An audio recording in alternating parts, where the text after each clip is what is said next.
So നമ്മൾ ഇതുവരെ ചെയ്തത് നമുക്കൊന്ന് ഫ്രഷപ്പ് ചെയ്യാം. എന്തൊക്കെയാണ് നമ്മൾ പഠിച്ചത്? നമ്മൾ എന്താണ് മെഷർമെന്റ്, ഫസ്റ്റ് യൂണിറ്റ് ആണ് നമ്മൾ ചെയ്യുന്നത് അല്ലേ? നമ്മുടെ സബ്ജക്റ്റിന്റെ പേരെന്താ? Assessment for learning. അപ്പൊ അതിന്റെ ഫസ്റ്റ് യൂണിറ്റിൽ നമ്മൾ ആദ്യം എന്ത് പഠിച്ചു? ആ യൂണിറ്റിന്റെ കണ്ടന്റ് ഒന്ന് കണ്ടിട്ട് നമ്മൾ അതിൽ എന്തൊക്കെയുണ്ട് കോമ്പണൻസ് നോക്കി അല്ലേ? അപ്പൊ എന്തൊക്കെയാ ഉള്ളത്? മെഷർമെന്റ്, അസസ്മെന്റ്, പിന്നെ ഇവാലുവേഷൻ. അപ്പൊ നമ്മൾ ഈ 3 കാര്യങ്ങളാണ് ഇപ്പൊ ഡിസ്കസ് ചെയ്തുകൊണ്ടിരിക്കുന്നത്. അതിൽ നമ്മൾ മെഷർമെന്റ് ഡിസ്കസ് ചെയ്തു, അതിന്റെ ക്യാരക്ടറിസ്റ്റിക്സ് കണ്ടു. അത് കഴിഞ്ഞ് നമ്മൾ അസസ്മെന്റ് ഡിസ്കസ് ചെയ്യുവാണ് അല്ലേ? അപ്പൊ അസസ്മെന്റിൽ തന്നെ നമ്മൾ അതിന്റെ മീനിങ് ആൻഡ് ഡെഫിനിഷൻ കണ്ടു, നേച്ചർ ഓഫ് അസസ്മെന്റ് കണ്ടു. അതേപോലെ തന്നെ നമ്മൾ ഗോൾ ഓഫ് അസസ്മെന്റും സ്കോപ്പ് ഓഫ് അസസ്മെന്റും ഡിസ്കസ് ചെയ്ത് കഴിഞ്ഞു. ഇനി അടുത്തത് വരുന്നതാണ് features of assessment. Okay, assessment ഞാൻ പറഞ്ഞു നമ്മൾ ഒന്ന് ഇൻ ഡീറ്റെയിൽ ആയിട്ട് പഠിക്കും, കാരണം നമ്മുടെ സബ്ജക്റ്റിന്റെ പേര് തന്നെ എന്താണ്? അസസ്മെന്റ് ഫോർ ലേണിംഗ് ആണ്. അപ്പൊ അസസ്മെന്റ് എന്ന പ്രോസസ്സിനെയാണ് നമ്മളിവിടെ ഡീറ്റെയിൽ ആയിട്ട് പഠിക്കുന്നത്. എല്ലാ സാഹചര്യത്തിലും, അതായത് സ്കൂളില്, ഇൻക്ലൂസീവ് സ്കൂളില് അതിന്റെ പ്രശ്നങ്ങൾ അല്ലെങ്കിൽ നമ്മൾ ഫേസ് ചെയ്യുന്ന ചലഞ്ചസ്, അതെന്താണ്, എങ്ങനെയൊക്കെയാണ്, ഏതൊക്കെ തരമുണ്ട്, ഇതെല്ലാമാണ് നമ്മൾ എന്ത് ചെയ്യുന്നത്? ഈ ഒരു സബ്ജക്റ്റിൽ പഠിക്കുന്നത്. സോ അസസ്മെന്റിനെ കുറിച്ചാണ് നമ്മളിവിടെ സംസാരിക്കുന്നത്. ഇനി ഫീച്ചേഴ്സ് ഓഫ് അസസ്മെന്റ് നോക്കിക്കേ. 4 പോയിന്റ്സ് ആണ് നമുക്കിവിടെ പഠിക്കാനുള്ളത്. ഏതൊക്കെയാണ്? First one is adopting continuous and comprehensive evaluation. Assessment എന്ന് പറഞ്ഞാൽ എന്താണെന്നാ പറഞ്ഞത്? കണ്ടിന്യൂസ് ആൻഡ് കോംപ്രിഹെൻസീവ് ഇവാലുവേഷൻ ആണ് അസസ്മെന്റ് എന്ന് പറഞ്ഞാൽ എന്താ? This involves ongoing assessment throughout the learning process, covering a wide range of skills and knowledge areas rather than relying solely on one-time exam. അപ്പൊ നമ്മളിപ്പം ബാക്കി 2 മെഷർമെന്റ് പ്രോസസ്സ് പറഞ്ഞപ്പോൾ ഒന്ന് മെഷർമെന്റും ഒന്ന് ഇവാലുവേഷനോ പറഞ്ഞത്. അപ്പൊ മെഷർമെന്റ് ആണെങ്കിൽ എന്താണ്? ഒരു ടെസ്റ്റിന്റെ റിസൾട്ട് എന്താണോ അതാണ്, ആ ഒരു മാർക്കാണ് നമ്മൾ മെഷർമെന്റ് എന്ന് പറഞ്ഞത് അല്ലെ? ഏറ്റവും ഈസി ആയിട്ടുള്ള രീതിയിലാണ് ഞാൻ പറയുന്നത്, ഏറ്റവും ഈസി ആയിട്ടുള്ള എക്സാമ്പിൾ അതാണ് നമ്മുടെ മെഷർമെന്റ് എന്ന് പറഞ്ഞു.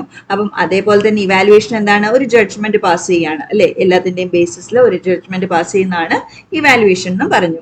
അപ്പം അസസ്മെന്റ് എന്താണ്? അസസ്മെന്റ് എന്ന് പറയുന്നത് ഈ ഒരു വൺ ടൈം പ്രോസസ് അല്ല. അസസ്മെന്റ് എന്ന് പറയുന്നത് എന്താണ്? It is N on going process. അതായത് ലേണിംഗ് പ്രോസസ്സ് നടക്കുമ്പോൾ ത്രൂ ഔട്ട് ആയിട്ട് നടക്കുന്ന ഒരു പ്രോസസ്സാണ് എന്ത്? അസസ്മെന്റ് എന്ന് പറയുന്നത്. അതാണ് അതിന്റെ ഫസ്റ്റ് ഫീച്ചർ. ഓക്കെ, അപ്പം ഇതിൽ നമ്മൾ എന്താ ചെയ്യുന്നത്? ഒരു wide range of skills and knowledge areas നമ്മൾ എന്ത് ചെയ്യുന്നുണ്ട്? അസസ് ചെയ്യുന്നുണ്ട്. ഓക്കെ, സോ ഫസ്റ്റ് പോയിന്റ് എന്താണ്? അസസ്മെന്റ് എന്ന് പറയുന്നത് എന്താണ്? It is the adoption of continuous and comprehensive evaluation. ഒരു കണ്ടിന്യൂസ് ആയിട്ട് കോംപ്രിഹെൻസീവ് ആയിട്ടുള്ള ഒരു ഇവാലുവേഷനെയാണ് നമ്മൾ അസസ്മെന്റ് എന്ന് പറയുന്നത്, അല്ലെങ്കിൽ അത് അതിന്റെ ഒരു ഫീച്ചർ ആണ്. സെക്കൻഡ് എന്താണ്? Flexibility. Flexibility in assessment. Flexibility in assessment എന്ന് പറഞ്ഞാൽ എന്താ? This emphasizes a need for assessment methods to be adaptable and responsive to the diverse needs of learners and the changing demands of the curriculum. അതായത് നമ്മൾ പണ്ട് ചെയ്തിരുന്ന same assessment methods, അല്ലെങ്കിൽ എല്ലാ കുട്ടികൾക്കും സെയിം അസസ്മെന്റ് മെത്തേഡ് അല്ല use ചെയ്യാം. ഓരോ കുട്ടിയും ഡിഫറെന്റ് ആണെന്ന് നമ്മൾ എന്ത് ചെയ്യുന്നുണ്ട്? അക്സെപ്റ്റ് ചെയ്യുന്നുണ്ട് അല്ലേ? അപ്പം ഓരോ കുട്ടിയുടെയും ഡൈവേഴ്സ് നീഡ്സ് അനുസരിച്ചായിരിക്കും അസസ്മെന്റ് മെത്തേഡ്സ്. അതേപോലെ തന്നെ കരിക്കുലത്തിൽ വരുന്ന മാറ്റങ്ങൾ അനുസരിച്ചും നമ്മുടെ അസസ്മെന്റ് മെത്തേഡ്സ് എന്താവും? മാറും. സോ ഫ്ലെക്സിബിലിറ്റി ഇൻ അസസ്മെന്റ്, അതാണ് അതിന്റെ സെക്കൻഡ് ഫീച്ചർ വരുന്നത്. ഫസ്റ്റ് എന്തായിരുന്നു? അത് കണ്ടിന്യൂസ് ആണ്, കോംപ്രിഹെൻസീവ് ആണ്. സെക്കൻഡ് വൺ എന്ന് പറയുന്നത് എന്താണ്? ഫ്ലെക്സിബിലിറ്റി ഉണ്ടാവണം. തേർഡ് വൺ എന്ന് പറയുന്നത് എന്താണ്? Making assessment learner centred. അപ്പൊ ലേണർ സെന്റർ ആയിരിക്കണം assessment. This focuses on designing assessments that actively involve students in the evaluation process. അപ്പം ഇതിലെ മെയിൻ ആയിട്ടുള്ള ആക്ടേഴ്സ് ആരാ, അല്ലെങ്കിൽ മെയിൻ ക്യാരക്ടേഴ്സ് ആരാ? നമ്മുടെ സ്റ്റുഡൻസ് ആണ് അല്ലേ? അപ്പം സ്റ്റുഡൻസിന് വേണ്ടിയിട്ടാണ് നമ്മൾ ഈ ഫുൾ ആയിട്ടുള്ള അസസ്മെന്റ് പ്രോസസ് നടത്തുന്നത്. അപ്പം ഇത് എന്ത് സെന്റേർഡ് ആണ്? ലേണർ സെന്റേർഡ് ആണ്. അസസ്മെന്റ് എന്ന് പറയുന്നത് ലേണർ സെന്റേർഡ് ആണ്. അപ്പൊ സ്റ്റുഡൻസിന്റെ ഇവാലുവേഷൻ ആണ് നമ്മൾ അസസ്മെന്റിലൂടെ ഉദ്ദേശിക്കുന്നത്. അപ്പൊ എന്തൊക്കെ ഉണ്ടാവും അതില്? സ്റ്റുഡൻസ് തന്നെ സെൽഫ് റിഫ്ലക്ഷൻ എന്ന് പറഞ്ഞാൽ അവരെ കുറിച്ച് തന്നെ ആലോചിക്കുകയും മനസ്സിലാക്കുകയും ചെയ്യുന്ന ഒരു process. And empowering them to take ownership of their learning. അപ്പൊ അവര് തന്നെ എന്താ പറയാ, അവരുടെ ലേണിംഗിന്റെ ഒരു ഓണർഷിപ്പ് എടുക്കുന്ന ഒരു പ്രോസസ് ആണ് എന്ത് നമ്മൾ പറയുന്നത്? അസസ്മെന്റ് എന്ന് പറയുന്നത്. സോ അസസ്മെന്റ് എന്താണ്? ലേണർ സെന്റേർഡ് ആണ്. പിന്നെ നാലാമത്തെ പോയിന്റ് എന്താണ്? Assessment as A part of teaching learning process. അപ്പൊ ഈ അസസ്മെന്റ് എന്ന് പറയുന്നത് എന്താണ്? ഈ ടീച്ചിങ്ങും ലേണിങ്ങും അസസ്മെന്റും എല്ലാം വേറെ വേറെ പ്രോസസ് അല്ല. ഇപ്പൊ ടീച്ചിങ്ങും ലേണിങ്ങും ഒരേപോലെ തന്നെ, മീൻസ് സൈഡ് ബൈ സൈഡ് പോകുന്ന ഒരു പ്രോസസ് ആയിരിക്കുന്നത് പോലെ തന്നെ അസസ്മെന്റും എന്താണ്? അതിന്റെ ഒരു പാർട്ടാണ്, ടീച്ചിങ് ലേണിംഗ് പ്രോസസ്സിന്റെ ഒരു പാർട്ടാണെന്നാണ് പറയുന്നത്. Okay, it's A part of the teaching learning process. So എന്താ പറയുന്നത്, this integrates assessment seamlessly into instruction, using it as a tool to inform teaching strategies and enhance student learning rather than treating it as a separate activity. അപ്പോൾ assessment എന്ന് പറയുന്നത് ഒരു separate activity ആണോ? അല്ല. നമ്മൾ എന്താ കണ്ടത്? അസസ് ചെയ്യുക, കണ്ടിന്യൂസ്ലി അസസ് ചെയ്യുക, അതിന്റെ ഫീഡ്ബാക്ക് കൊടുക്കുക, അതനുസരിച്ച് നമ്മൾ ടീച്ചിങ് സ്ട്രാറ്റജീസ് അഡ്ജസ്റ്റ് ചെയ്യുക, പിന്നെയും സ്റ്റുഡന്റ് ലേണിംഗ് ഇവാലുവേറ്റ് ചെയ്യുക, അല്ലേ? അപ്പൊ ഇതെന്താണ്? കംപ്ലീറ്റ്ലി അതിന്റെ ഒരു പാർട്ടായിട്ടാണ് വരുന്നത്, അതൊരു സെപ്പറേറ്റ് എൻറ്റിറ്റി അല്ല. സോ ടു സം അപ്പ് നമ്മൾ എന്ത് പറയാം? അസസ്മെന്റിന്റെ 4 ഫീച്ചേഴ്സ് ഉണ്ട്. First is adopting continuous and comprehensive evaluation. Second എന്താണ്? ഫ്ലെക്സിബിലിറ്റി ഉണ്ട്. Third is learner centered, and the last feature is assessment as a part of teaching learning process. Okay, അപ്പൊ features clear അല്ലേ? ഇനി next നമ്മൾ discuss ചെയ്യാൻ പോകുന്നത് uses of assessment ആണ്. Uses എന്താണ് യൂസസ്? വളരെ ഈസി ആയിട്ട് നമുക്ക് എഴുതാവുന്ന 5 പോയിന്റേ ഉള്ളൂ യൂസസിൽ. 1 എന്താണ്? Assessment main purpose student evaluation ആണ്. പിന്നെ സെക്കൻഡ് എന്താണ്? നമ്മുടെ ഇൻസ്ട്രക്ഷണൽ ഡിസിഷൻസ് നമ്മൾ എന്തിന്റെ ബേസിസിലാണ് എടുക്കുക? അസസ്മെന്റിന്റെ ബേസിസിലാണ് എടുക്കുക. എങ്ങനെയായിരിക്കും ആ ചാപ്റ്റർ നമ്മൾ പഠിപ്പിച്ചു കൊടുക്കേണ്ടത്, അല്ലെങ്കിൽ ഈ ടോപ്പിക്ക് ഞാൻ എങ്ങനെ എടുക്കണം, എങ്ങനെ എടുത്താൽ കുട്ടിക്ക് ബെറ്റർ ആയിട്ട് മനസ്സിലാവും, എവിടെയാ കുട്ടിക്ക് മനസ്സിലാവാത്തത്. സോ ഇതെല്ലാം എന്തിന്റെ ബേസിസിലാണ് വരുന്നത്? അസസ്മെന്റിന്റെ ബേസിസിലാണ് വരുന്നത്. അതേപോലെ തന്നെ selection, placement and classification of decisions. എങ്ങനെയാണ് ചെയ്യേണ്ടതെന്നുള്ള ഡിസിഷൻ എടുക്കുന്നത്, അത് എപ്പോഴാണ് ചെയ്യേണ്ടതെന്നുള്ള ഡിസിഷൻ എടുക്കുന്നത്, അങ്ങനെയുള്ള എല്ലാ കാര്യങ്ങളും എന്തിന്റെ ബേസിസിലാണെന്നാണ് പറയുന്നത്? അസസ്മെന്റിന്റെ ബേസിസിലാണ്. പിന്നെ പോളിസീസ് ഡിസൈഡ് ചെയ്യുന്നത് എന്തിന്റെ ബേസിസിലായിരിക്കും?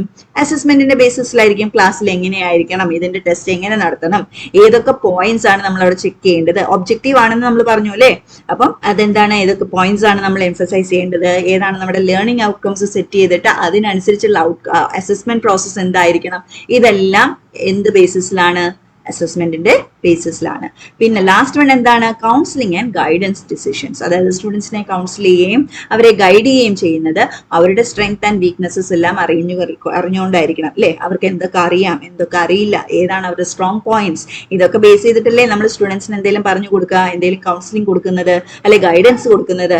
അതിനെല്ലാം എന്ത് വേണം? നമുക്ക് ആ സ്റ്റുഡൻസിന്റെ നല്ലൊരു അസസ്മെന്റ് വേണം. Okay, so uses of assessment ഒന്ന് സം അപ്പ് ചെയ്താൽ ഏതൊക്കെയാണ് പോയിന്റ്സ് വരിക?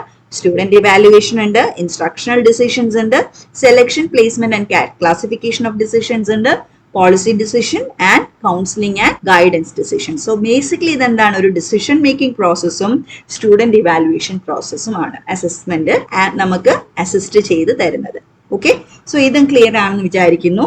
നെക്സ്റ്റ് നമ്മൾ പോകുന്നത് ഫങ്ഷൻസ് ഓഫ് അസസ്മെന്റിലേക്കാണ്. Functions, purposes of assessment. ഇത് നമുക്ക് എന്താ പറയാ 2 പോർഷൻ ആയിട്ട് ടെക്സ്റ്റ് ബുക്കിൽ കാണാം. ഓക്കെ, പർപ്പസസ് ഓഫ് അസസ്മെന്റ് ഉണ്ട്, ഫങ്ഷൻസ് ഓഫ് അസസ്മെന്റ് ഉണ്ട്. ഇത് 2 സെപ്പറേറ്റ് ടോപ്പിക് ആയിട്ട് തന്നിട്ടുണ്ട്. പിന്നെ അതേപോലെ തന്നെ ഞാൻ പറഞ്ഞു മെയിൻ ആയിട്ട് ഈ ചാപ്റ്ററെ നമ്മൾ ഡിവൈഡ് ചെയ്യുമ്പോൾ ഈ എന്താ പറയാ സമ്മേറ്റീവ് ഫോർമേറ്റീവ് അസസ്മെന്റ് കഴിഞ്ഞിട്ട് വരുന്ന ഒരു ടോപ്പിക് എന്താണ്? പർപ്പസസ് ഓഫ് അസസ്മെന്റ് ആണ്.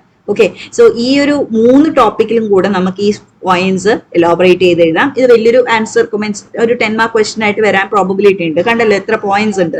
സോ ഇതൊരു 10 മാർക്ക് ക്വസ്റ്റ്യന്റെ പ്രോബബിലിറ്റി ഉള്ള ക്വസ്റ്റ്യൻ കൂടിയാണ്. അപ്പം ഇതിൽ എല്ലാം സിമ്പിൾ ആണ്, ഡയറക്റ്റ് ആയിട്ടുള്ള കാര്യങ്ങളാണ്. എന്തൊക്കെയാണ് ഫങ്ഷൻസ്, എന്തിനാണ് നമ്മൾ അസസ്മെന്റ് ചെയ്യുന്നത്? First point is assessment determines students' achievement of educational objectives. അപ്പം നമ്മൾ പറഞ്ഞു എന്ത് ചെയ്യുന്നുണ്ട്?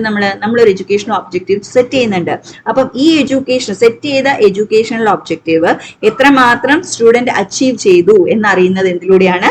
അസസ്മെന്റ് പ്രോസസ്സിലൂടെയാണ്. രണ്ടാമത് എന്താണ്? It helps to improve the learning experience. അപ്പൊ നമ്മൾ അസസ് ചെയ്തിട്ട് എന്താ ചെയ്യുന്നത്? നമ്മൾ അതനുസരിച്ച് സ്ട്രാറ്റജീസ് മാറ്റി ആ ഒരു ലേണിങ്ങിനെ നമ്മൾ തറവാക്കാനാണ് നോക്കുന്നത് അല്ലെ?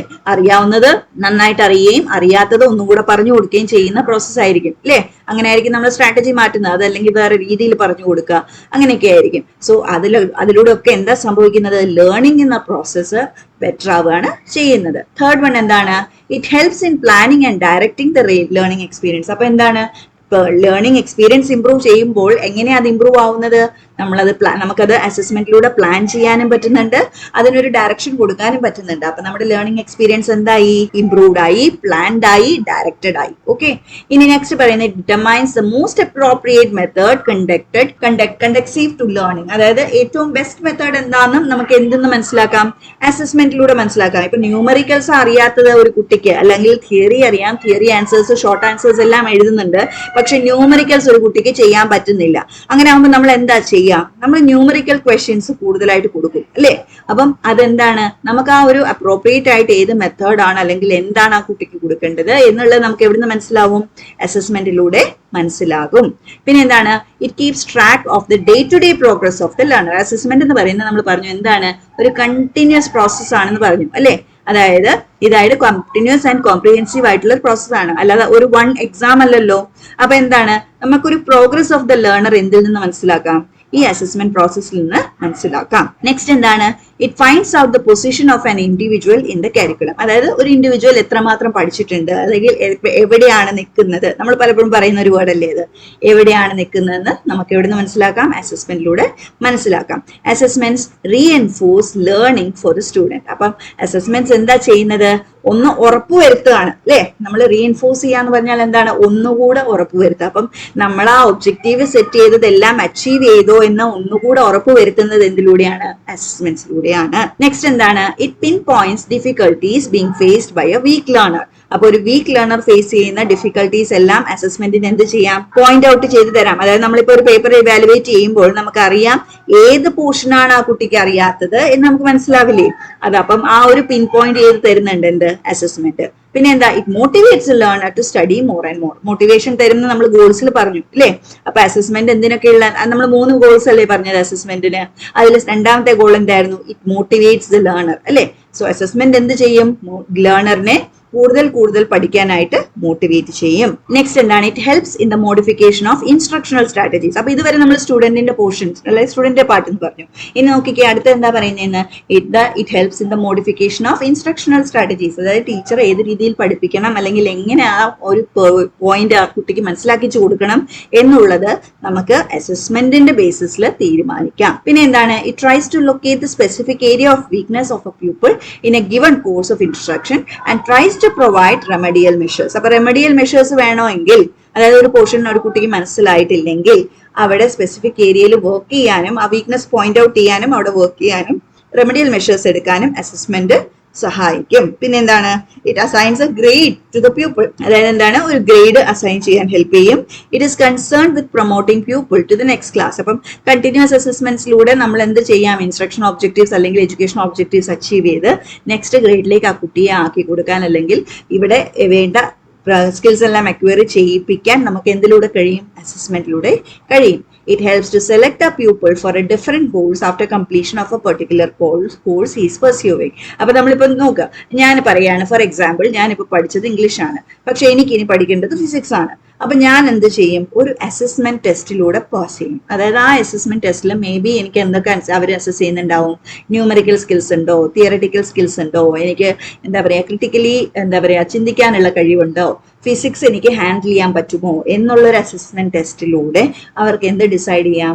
ഞാൻ പുതിയൊരു കോഴ്സിലേക്ക്, അതായത് ഇംഗ്ലീഷ് പഠിച്ചാലും എനിക്ക് ഫിസിക്സ് പഠിക്കണമെങ്കിൽ പഠിക്കാൻ പറ്റുമോ എന്ന രീതിയിൽ നമുക്ക് എന്ത് ചെയ്യാം? ഒരു കുട്ടിയെ മനസ്സിലാക്കാം. ഓക്കെ, പിന്നെ എന്താണ് ലാസ്റ്റ് പോയിന്റ് നോക്കിക്കേ. Assessment uses information to lead from what has been learn to what needs to be learn. അപ്പം അസസ്മെന്റ് എന്താ ചെയ്യുന്നത്? നമ്മൾ എന്താ പഠിച്ചതെന്ന് മനസ്സിലാക്കി ഇനി എന്തുകൂടി ബാക്കി പഠിക്കാനുണ്ട് എന്നുള്ളതിലേക്ക് നമ്മളെ എന്ത് ചെയ്യും? നമ്മളെ കൈപിടിച്ച് നടത്തും എന്നാണ് പറയുന്നത്. അതായത് നമ്മൾ പഠിക്കാത്തത് ഏതാണോ പഠിച്ചിട്ടുള്ളത് ഏതാണോ എന്ന് മനസ്സിലാക്കിയതിന് ശേഷം പഠിക്കാത്തത് പഠിക്കാനായിട്ടുള്ള ഒരു എന്താ പറയാ ഒരു വേ പേവ് ചെയ്യും എന്നാണ് പറയുന്നത്. So these are the functions of assessment. പറഞ്ഞു നോക്കിയാൽ എല്ലാം തിരിഞ്ഞു പറഞ്ഞു ഒക്കെ റിലേറ്റഡ് ആണ്. നമ്മൾ മോസ്റ്റ്ലി കാര്യങ്ങളെല്ലാം പറയും. നമ്മൾ അസസ്മെന്റ് ലേണർ സെന്റേർഡ് ആണെന്ന് പറഞ്ഞുകൊണ്ട് തന്നെ മോസ്റ്റ്ലി പറയുന്ന എല്ലാ പോയിന്റ്സും ലേണർ ആയിട്ട് റിലേറ്റഡ് ആണ്. പിന്നെ ടീച്ചറിനെ ഹെൽപ്പ് ചെയ്യുന്നത് എങ്ങനെയാണ്? ഇൻസ്ട്രക്ഷണൽ സ്ട്രാറ്റജീസിൽ എന്താണ് ടീച്ചറിനെ ഹെൽപ്പ് ചെയ്യും, അല്ലെങ്കിൽ എന്താ പറയാ ഗൈഡൻസ് കൊടുക്കാൻ, കൗൺസിലിംഗ് കൊടുക്കാൻ. ഇപ്പൊ നമ്മൾ പഠിച്ച കാര്യങ്ങളിലെല്ലാം പല പോയിന്റ്സും നമുക്ക് എന്ത് ചെയ്യാം? ഫങ്ഷൻസ് ഓഫ് അസസ്മെന്റിൽ എടുത്തെഴുതാൻ പറ്റും. ഓക്കെ, സോ ഇത് ക്ലിയർ ആണെന്ന് വിചാരിക്കുന്നു.